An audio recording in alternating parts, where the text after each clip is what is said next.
Omar Abdelghani Oglu is the name of a Turkish fighter killed in Salah al-Din neighborhood when he tried to attack Syrian soldiers. لأن جراحهم نزفت ونخوة عزهم عزفت نشيد المجد للأوطان، لأن الأرض مطلبهم ونور الحق مركبهم.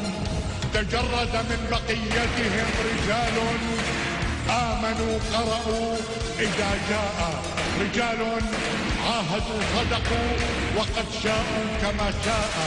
صفاء النفس وحدهم فجل حديثهم صمت وبعض الصمت إيماء. لذا هم كأعصار فلا يبقي ولا يذر، لهم في الموت فلسفة فلا يخشونه أبدا. بذا أمروا لأجل بلادهم رفعوا لواء النصر فانتصروا.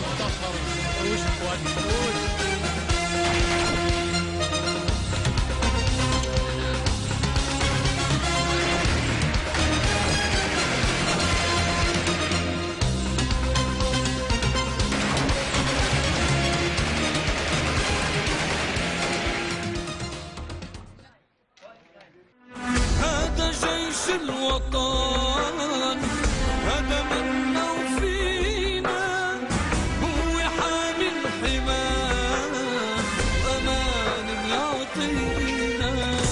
هذا جيش الوطن هذا منا وفينا، هو حامي الحماة. Russia says the opposition is seeking to scuttle the UN-brokered ceasefire as the world body steps up its observer mission to Syria. Let's now get some more reaction from Franklin Lamb, a director of the NGO Americans Concerned for Middle East Peace, joining us now live from Beirut. Thank you for coming on RT today. The latest shipment of smuggled weapons intercepted by Lebanon. I mean, most will say it highlights a long-running issue here. Is it high time, do you think, for an international arms embargo on Syria?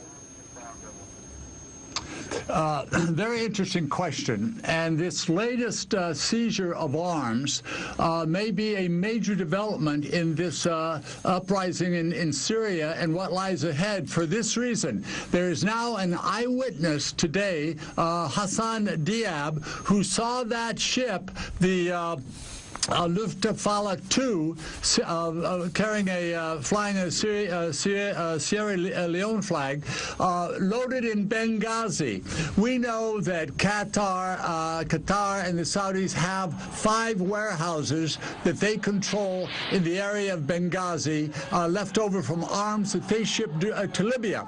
The great suspicion is that these are arms that were left over from Libya.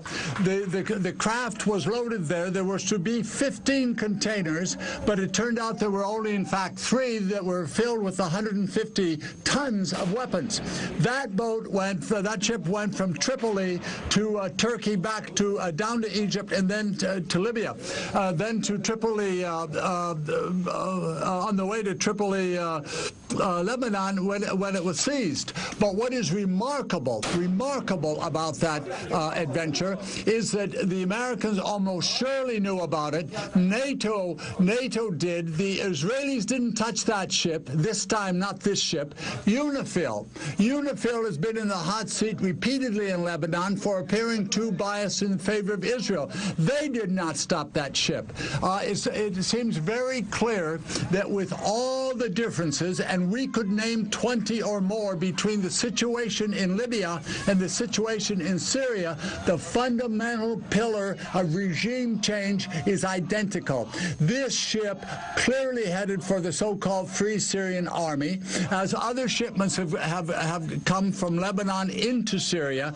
The design is regime change, and that was done, one believes, overwhelming evidence in support of that regime change. So who's got to answer now is Washington and certainly Brussels with NATO, what they know about that ship. I think so as you say, I do apologise to interrupt you here, but what you're saying is very, very important. If I can just get to grips with this, so I understand, 5 warehouses of Libyan weapons left in Benghazi. One shipment of these weapons is essentially, as you say, allowed to try and get through to Syria, with Israel, America and NATO turning a blind eye. Is that what you're saying?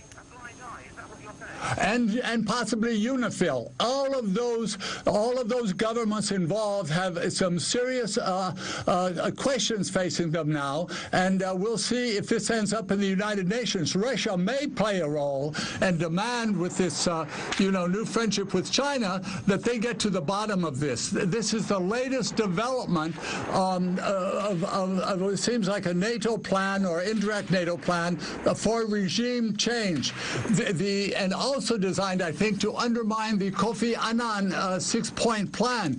First, the Americans said, we've got to have a ceasefire, we've got to have a ceasefire. They wanted a ceasefire to give the rebels, the opposition, time to get armed, to get funded, to get organized. Now they don't want a ceasefire, and they're thwarting this plan. تجد معاناة قائمة من البطالة والصحة وغلاء الأسعار والأعلاف والفساد المالي والإداري والقضائي، والله ما نحصيها. وانتم تعرفون في هالبرنامج وش اللي يجينا من الاتصالات، وش يجينا من الشكاوى، وش نتكلم عنه طيب ليش؟ ما تعرض الآراء السديدة ولا يستعان بالكفاءات على وجه المطلوب، وإذا نفذ شيء مما يصر عليه ولي الأمر بالمتابعة دخل موضوع المبالغة في تكلفة المشروع ليتقاسموا الكعكة مع المقاول. يعني ما سلمنا، إما أنه ما يصير، وإن صار تقاسموا الكعكة مع المقاول وضخموا المبلغ. قلنا نشوف شيء واضح، تجد أن في الدول المجاورة المشروع يسوى بشيء دون المبالغ التي تصرف في مشاريعنا. وليش؟